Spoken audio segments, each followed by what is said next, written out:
Well, as I said, my name is Michael Fornal, and this is my talk on how I managed to break into the information security world with only a tweet and an email.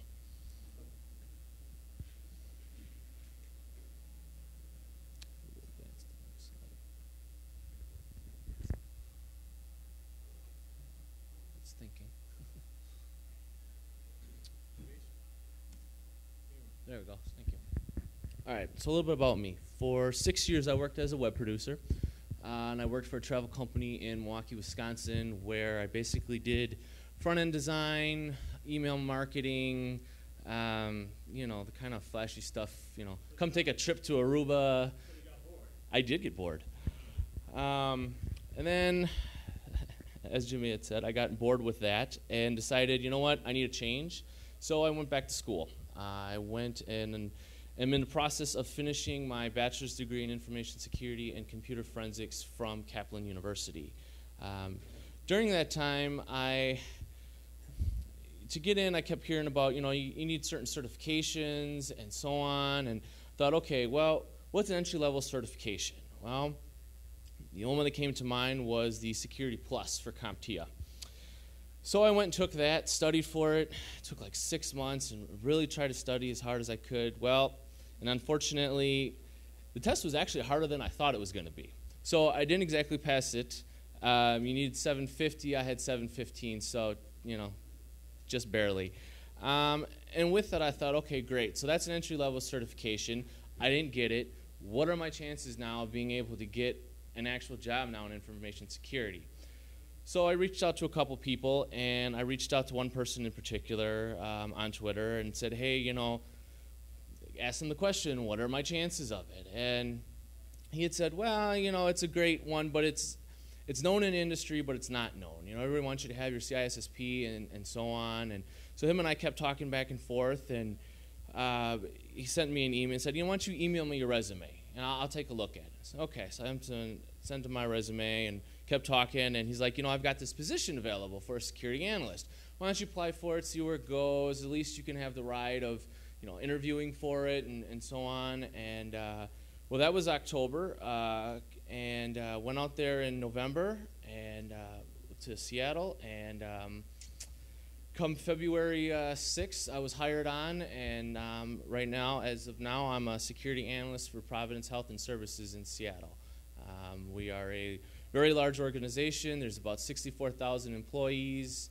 We've span all the way from Alaska all the way down to Southern California. And in my division, at least for the information security side, there's about 15 of us. So, my career plan. Social, resume, equals finding a job. This is the plan that I had designed for myself to be able to, hopefully be able to get a job.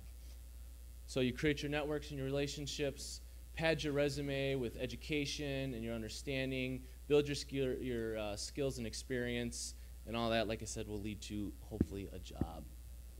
Create your network. Join Twitter. If you're not on there already, get on there. I've learned more on Twitter, I think, than I have sitting in the classroom. Just because of the fact that it's real world, not to take anything away from the classroom, but yes, it is true. It is very cheaper, yes. But you actually have people that are actually out in the field that are going through and doing the stuff that you're learning about, and I think you can learn more from them than your professor who's up there who might be in the field but might not and just is teaching for a check. LinkedIn, we all know LinkedIn has been bashed around in the last couple of months with their password, but I still think it holds value. It's a great place to be able to set up your network, to talk with people, to find jobs. I also highly suggest setting up a security blog. It's easy, it's simple, and also join organizations like ISSA and NASIG. So using Twitter to create your network. I highly suggest go into Bill Brenners' site here, go on the Friday Follows. It's about 2-3 pages long, and it has everybody's Twitter handle on there. I suggest taking about 5 people, that's what I did. Start to look at their conversations, see who they're talking to, and start following them, and then eventually you're going to build, people will start to follow you, start to build your network that way. and don't be afraid. You know, there's a lot of conversations that are going on Twitter, stuff from cloud to, you know, the latest company that got popped. You know, ask your questions. You know, we're all knowledgeable here in information security. Say what you know. Just don't be afraid. It's one of the best ways, like I said, I think to start a network, to get yourself out there. You can learn a lot like I did. Go to LinkedIn, create your profile, start getting involved in the groups that are on there. It's another way to engage in conversation, build your network. There's a lot of great questions that are asked on there. I still have questions that I put on there of stuff that I'm doing, and I get really great feedback from people. Some of it's like solicited of, you know, come by our new Blinky box. It'll make what you're trying to do much better. Ignore that stuff, of course. But for the most part, you know, we're all on there to be able to make connections, find a job. A lot of it is recruiters that are on there. But that's not necessarily a bad thing to have a recruiter calling you and asking you, hey, I've got this position that I think that your talents would be good for. So like I said, that's another great tool to build your network. So creating your security blog. You can use stuff like WordPress, like I have. You can use your Tumblr, Blogger. All of those are great. It's really a great way to improve your writing skills, because I found that no matter what job you're doing, you're gonna have to write. You're gonna have to write a report, and you've got to make sure that what you're writing is being tailored to your audience. So, you know, on Twitter, you write 140 characters or less, and we, you know, kind of hem and haw with the different verbiage that we use. But when you write something to a CEO that's going to go to a board, you have to be very careful in terms of what you're writing. And I think this is a great way to practice that. Some people are scared. I think, you know, I was scared at first to be able to start this. And I just started writing about whatever interested me. I think one of my first posts was actually about the pawn of Sony. So I just went on there and basically stated what had happened, what other people were saying about it, and gave my 2 cents as to, well, here's what Sony should do moving forward, and, you know, what other companies can do. And also make sure that you try and, if you do go this route and get a security blog, make sure you try and get it added to feeds like Security Bloggers Network. They're a great place to bring in your feed, and other ones you can look at other people's security blogs that they have out there, get ideas. Great way to drive traffic to your site too. It's just like I said, it's a great resource to get yourself out there.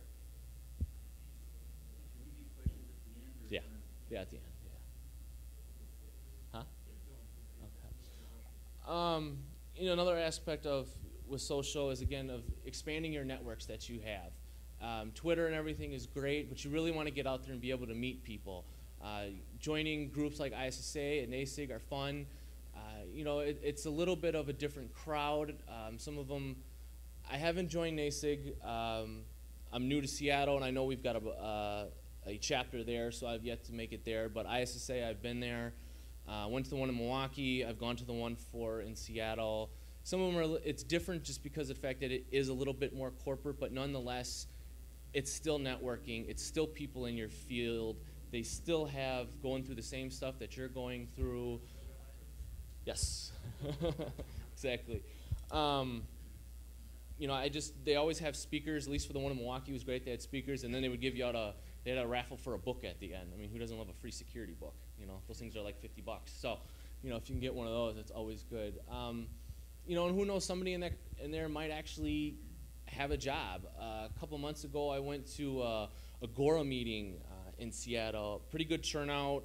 I would say about 200 people, and they literally had people with signs on their back that said, I'm from Microsoft, I'm hiring, I'm from Amazon, I've got 4 or 5 positions. Yeah, well, they actually, like, yeah. But, yeah. So, like I said, there's jobs that are out there. I was impressed with that Agora meeting because of the fact, too, that was the first thing that they started out with, was that who in the audience has jobs, where are you sitting? You know, I think they even had somebody from, from the Army or something like that was there, too, that was hiring. People wanted to go into that route too. Like I said, it's another way to expand your network, get yourself out there, get yourself known. For your resume, one thing, you want to make sure that you are kept up to date on everything that is happening in the information security world. We all know that it changes daily, monthly, it's never the same. I really suggest using Google Reader, or I use NewsBlur too, and create yourself an RSS feed of all the different websites that are out there. Like I've got, Threat Post, Search Security, Security Bloggers Network. I try and read at least 10 articles a day, so once I check emails in the morning, I've got about 5 articles I try and read, and then another 5 throughout the day. In regards to your resume, I also highly suggest you go on to infosecleaders.com. It's a great site. It's got lots of information on how to help your resume. They have lots of great examples of people that are, if you're lucky enough to have 2 companies kind of vying for you, and what should I go? This company has got kind of what I want, but this one might have a little bit more, and how should I go about doing that? It's just really great information. I believe Lee is going to be here. Lee and Mike are 2 of the creators of that site, very knowledgeable guys. When I was first getting into the field, I sent them an email and just said, well, how do I get into it? Here's what I'm currently doing as a web producer. And they really gave me great feedback as to, try and take that job. Working as a web producer, you do touch security, because I was in the travel industry. We did work with credit cards, so I got some PCI experience and things like that. So I was able to turn that around in my favor. Again, staying current. Listen to podcasts. We all have a commute of some sort, whether it's train, car, whatever. Podcasts are great. Southern Fried Security, Paul.com, and Down the Rabbit Hole. Those are the 3 that I listen to. There's a ton of them that are out there, and they're all great. Really great way to be able to stay up on current information and so on. Attend free webinars. BrightTalk.com is a site that I really like, mostly because of the fact that it's free.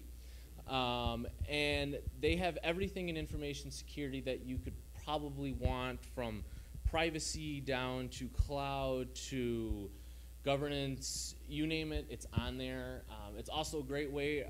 One of my articles that I had on my blog where I was on IDS, and I watched the webinar that was on there, took a bunch of notes, put it back out on my blog and said, here's what I learned from this, here's good ideas of what, as a company, you can do. I still have hits on that article. It's information for you, information for other people. And like y'all are doing right now, attend a security conference like Bsides or DerbyCon, or any of the ones that are in your area or wherever. It's a great way to network. It's a great way to stay up to date on things that are going on. What better way to kill 2 birds with 1 stone than attend a conference?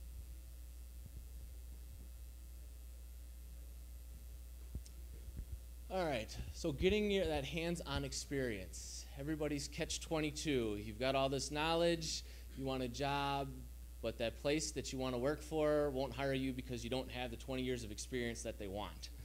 So how do you get it?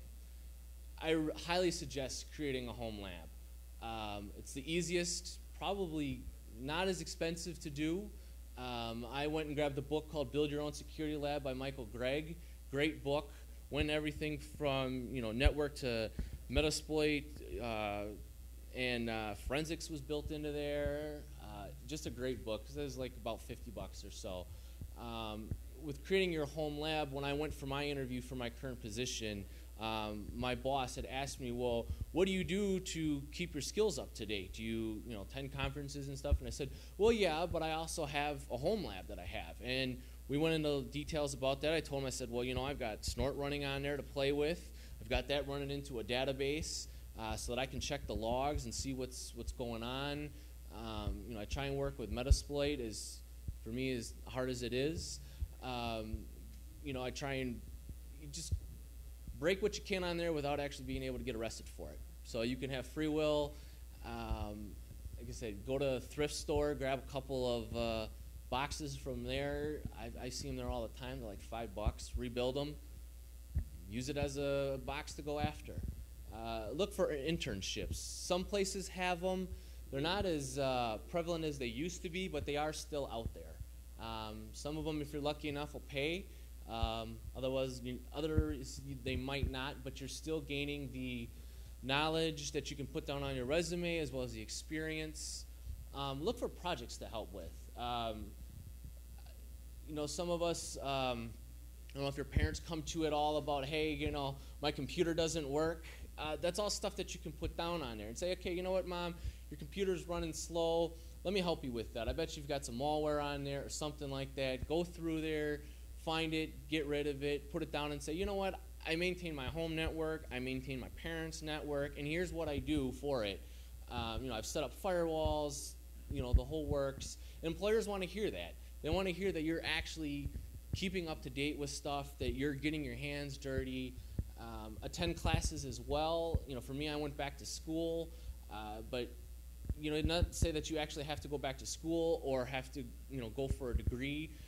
There's stuff that's out there. I know that I think the government puts on, I think it's by Homeland Security, but they've got little classes for information security and stuff like that of just general knowledge. And if you have a CISSP, I believe you can get the credit points that you need for it to keep that up to date.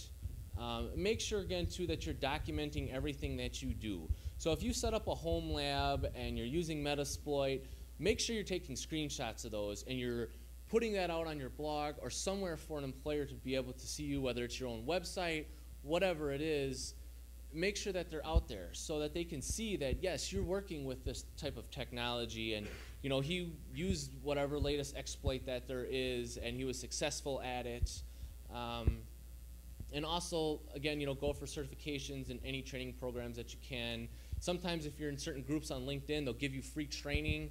I know they've got the stuff for the domains for the CISSP, certified ethical hackers sometimes appear on there where they give you free stuff. Certifications, if your employer will pay for them, that's even better yet because they are costly. So better have them pay for it than out of your own pocket. But if you can, if not, I still suggest going for them because it shows that you know the knowledge, shows that you took the time to learn that knowledge, and that you're able to apply it.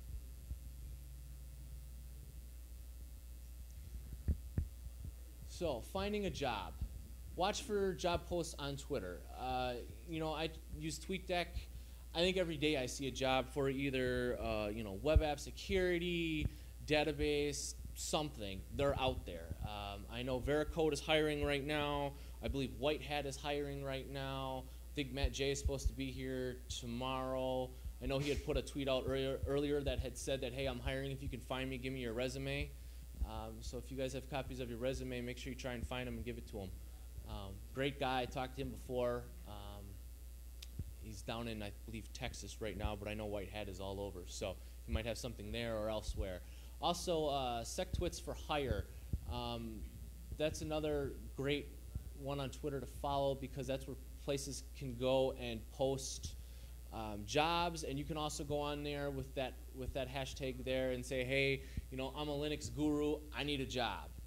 Somebody might be able to find you on there. And they usually, when somebody does post something on there, they retweet it so you know that it's going to go out to whoever else's networks that are on there. Network jobs on LinkedIn, again, they're out there. There's a lot out there for security. You just got to dig.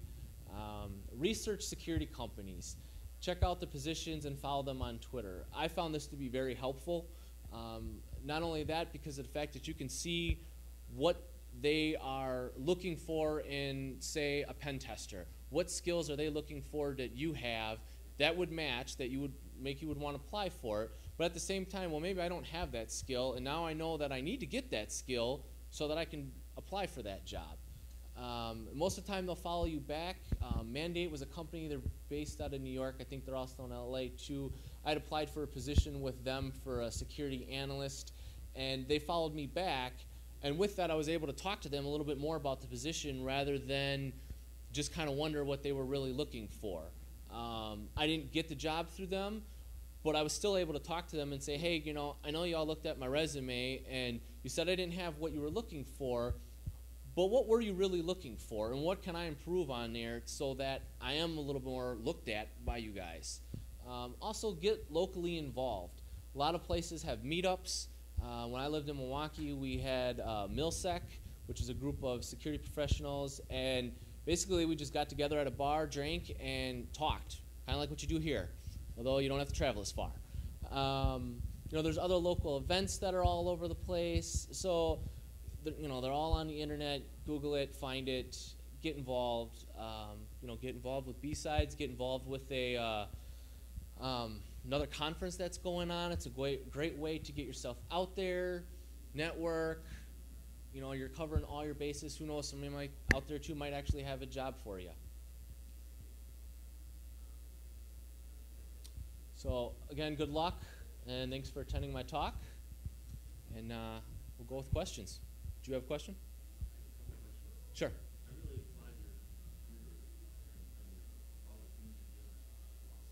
Thank you.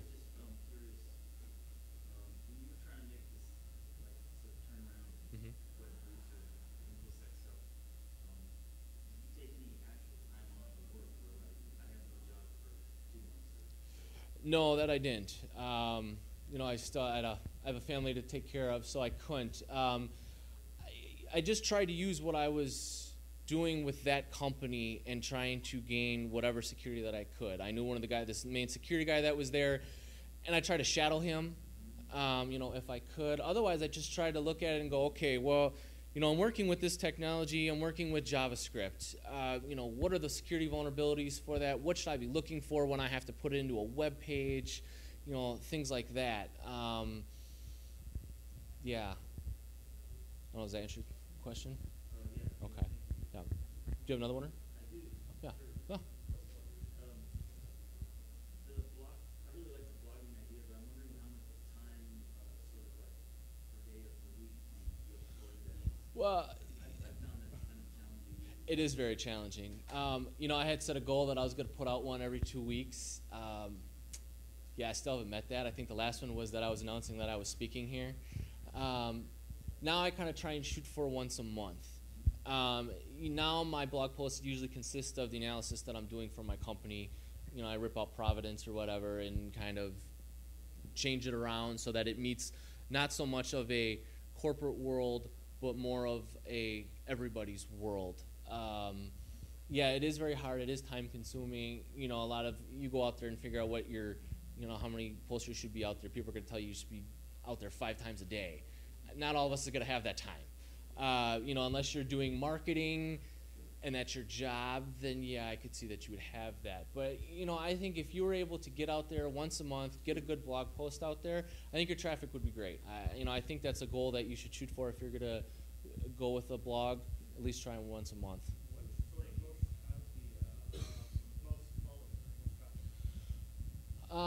Let's see, what have I got right now? I did an analysis on FTP. That got I was surprised it actually got a high following. I had put it, I think, as alive or dead. Some places actually, believe it or not, still use it. Yeah. Yeah, and that's what I found. And, and stuff like that, it's kind of like the best you can do is just kind of help them along and say, we don't recommend it, try and use this, but that posted actually well. Actually made it some feed actually grabbed it and put it on Microsoft's site, so I was really surprised and humbled by that. And then the network podcast was also featured in there. They were talking about it for a brief second too, so that was humbling and nice. Another one that I did an interview with Jack Daniel. Didn't know him. I'd followed him on Twitter, sent him an email and said, hey, would you mind doing an interview for my blog? He said, sure, and that gets a pretty high following as well, too. Any other questions? Oh, sir. Mm-hmm.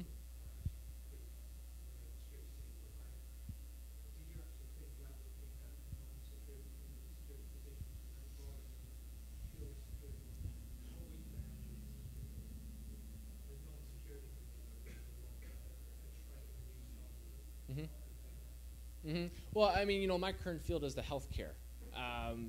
There's security in that. Obviously, we have HIPAA and everything else, but that's not necessarily like a bank or anything like that. Even in the travel industry, we're dealing with PCI and credit card numbers. So yeah, I tried to have a good mix as best as I could and kind of try to figure out and look at, okay, well, what industries are really going to have security and are going to be a need for it? And that's kind of the direction that I went.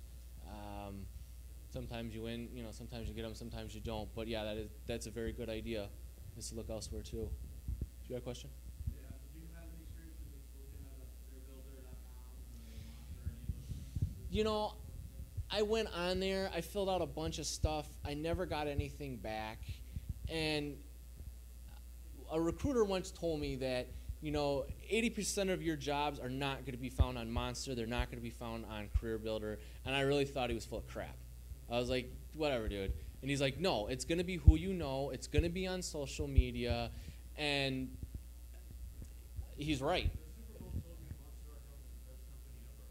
Well, yeah. You don't get paid for that? Yeah. No, I really think I'm not going to discourage you from going out there and looking on there because it is a good source. And yes, there are some jobs out there. But I really think going on Twitter, going on LinkedIn, that's where your jobs are going to be. That's where the people are. That's, I think, where that's going to be the most updated. Those jobs that are out there on Monster, they've been out there for months. Either HR hasn't taken them down yet, or maybe they haven't filled them, but they're also looking at 30 applications or more. So it's just going to stay up there until they fill it and decide that either the money runs out and we'll pull the ad. So, Twitter is real time. I suggest going on there. You. What do you recommend for someone who works in a company that heavily regulates their online communities? Well,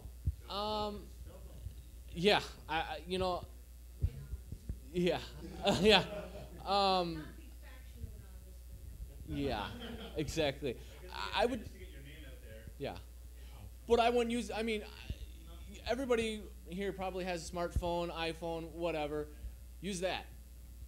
I wouldn't use their web. I wouldn't use Works Network to do that. You might want to use a different handle. I wouldn't maybe use your name. Come up with something different. But I guess what they don't know can't hurt them. My job was the same way. They regulated that too. They didn't want us on Facebook or any of that. And I used to sit there in my little cube with my phone and checking Facebook. And then finally they kind of opened up the doors, and I'm like, all right, I'll put TweetDeck on my computer, which was a mistake because productivity went down to 0. But anyone else? You? No, actually, I wanted to make a couple of comments. One, we talked about earlier about Monster and CareerBuilder and job postings.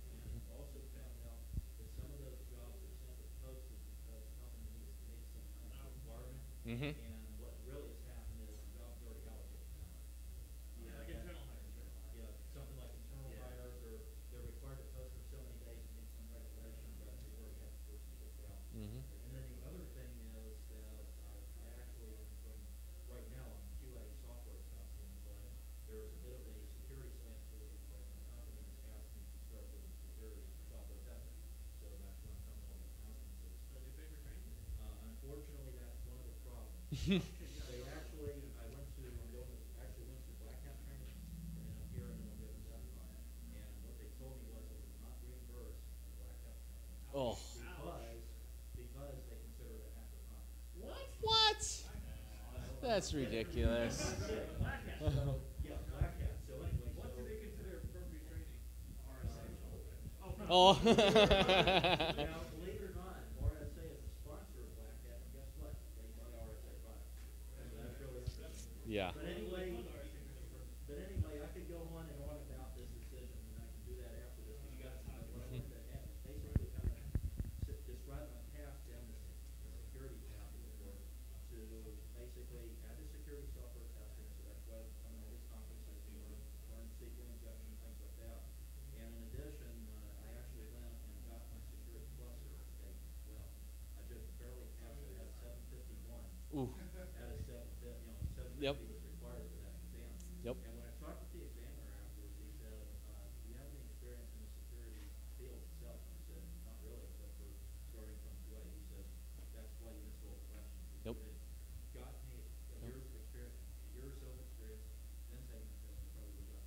I agree with that because now being in it, I totally can see. Well, oh yeah, I know where they were talking about. You know, with the certain questions and stuff like that. Yeah, definitely. So what I'm finding is QA is detail-oriented. We have to write reports. We have to communicate with all levels of management. Yep. And it seems like, and maybe just the question is that basically the similar sort of thing I'm going to see on the security side as well? Yeah, for me as an analyst, the analysis that I do goes straight to either our CEO or our head of our risk management department. And you have to be very careful. Really, you got to know who your audience is when writing something like that. You've got to be careful not to use too much technical terms that they're not going to understand. You know, what a CEO wants to know is the bottom line. What's my risk? What's this going to mean to me for my company? How much is it going to cost me? And what can we do to fix this problem that's not going to cost me an arm and a leg to be able to fix it? Can we just absorb the risk, or what needs to be done? There was a report I had to write for the CEO, and what they wanted to do is get the product out the door on time, some kind of contractor bonus running on it. And I had to come back and say, no, do not release it. Yep. This bug, if you release it, has a 10% chance of occurring every time somebody goes on your site. And when it occurs, it costs you $50,000. See? I was able to quantify it, Yep. stopped it, and said that they gave it another 2 weeks, which is what we really needed. And then it went out the door a little late, but they avoided that loss. Yeah. I got a See? buddy doing the same. Did had a QA contractor with like a vendor company, and they canned him after like early. They didn't want to ship for them. Yep. So sometimes it backfires. Yep. Doing the right thing backfires. You. I just want to reinforce what you said from the perspective of someone who is I'm a one of the sponsors we're having. And I just wanted to say we do that, we post monster stuff.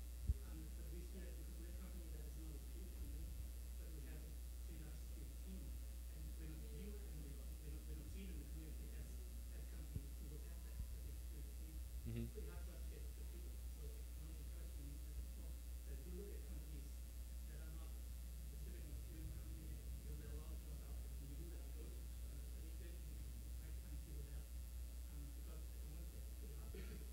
So it's one way, it's a good time to go looking for jobs. Yeah, straight up, recruiters can't get good resumes for hiring managers. There are massive of jobs out there that are awesome. That's what I think. Yep. Two things listening to you that I get. One is you're not afraid to put yourself out there and make contacts. Absolutely important. My current job I got because the guy who called me up and said, "Hey, you want a job?" Right? It happens that way. And the other thing is that you're doing security on your own time, and in your current role, you're doing security because it's your passion, is what you want to do, and you're just doing it. Even though it's not your job title, who cares? I mean, Right. no certifications, dropped out of college, I'm a senior engineer, right?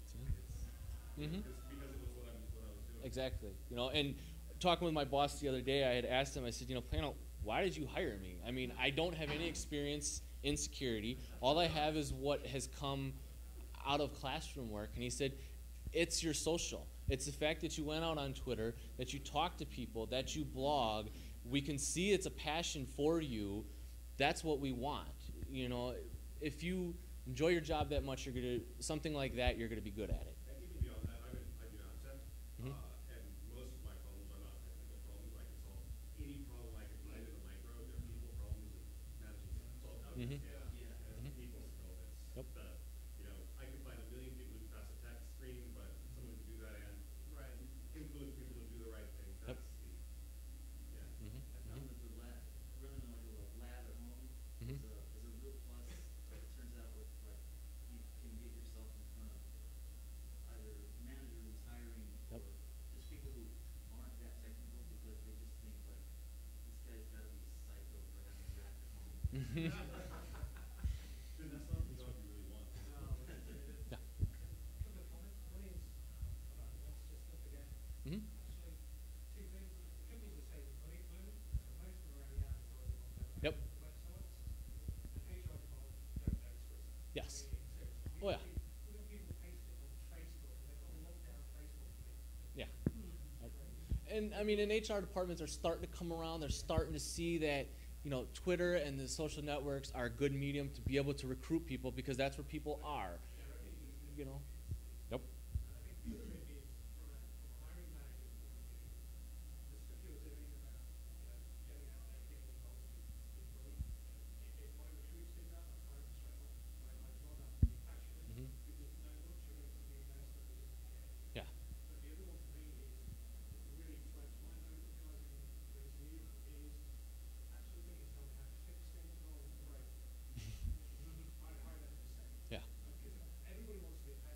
Oh, of course. Actually, most of the jobs are actually stopping you getting hired.